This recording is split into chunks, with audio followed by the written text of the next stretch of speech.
മനുഷ്യന്റെ കർമ്മ കലശം ചെയ്യാൻ രണ്ട് പുത്രന്മാർക്ക് മാത്രമേ ഭാഗ്യം സിദ്ധിക്കുന്നുള്ളൂ. നിങ്ങളിൽ അമൃത കലശം, അമൃതകുംഭം. എങ്ങനെയാണ് കലശം ഉണ്ടാക്കുന്നത് അല്ലെ? സത്തായിരിക്കുന്ന ഒരു ശിക്ഷനെ ഉത്തമനായിരിക്കുന്ന ഗുരു സാമം ദാനം വേദം ദണ്ഡം എന്നിരിക്കുന്ന ചതുർവിധമായിരിക്കുന്ന ഉപാധിയിൽ കൂടിയിട്ടാണ് വിദ്യ ജ്ഞാനം കൊടുക്കുന്നത്. എത്തില്ലമോ? പരമഴയിൽ നിന്നിട്ടും സൃഷ്ടിച്ചിരിക്കുന്ന കൽപ്പവൃക്ഷത്തിന്റെ തലച്ചോറന്നിരിക്കുന്ന കുലയിൽ താടനം ചെയ്തിട്ട് അത് വന്നിട്ട് മൂറി വരുന്ന ജ്ഞാനാമൃതം എന്നിരിക്കുന്ന സത്തായിരിക്കുന്ന വള്ളല്ല അതിന് പേര് അമൃതം. അത് നിറക്കുന്ന ഭാചനം അമൃതമുഖം.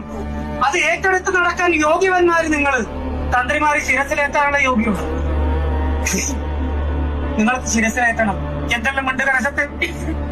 സമൂർത്തികളുണ്ട്, സപ്തമാതുക്കളുണ്ട്, അട്ടുതക്കി പാലകന്മാരുണ്ട്, ദേവഗുരുവായിരിക്കുന്ന ബൃഹസ്പതിയുണ്ട്, അസുരഗുരുവായിരിക്കുന്ന ശുക്രാചാര്യരുണ്ട്. പലതും ഉള്ള മഹാവിരാട്ടാണ് കലശം.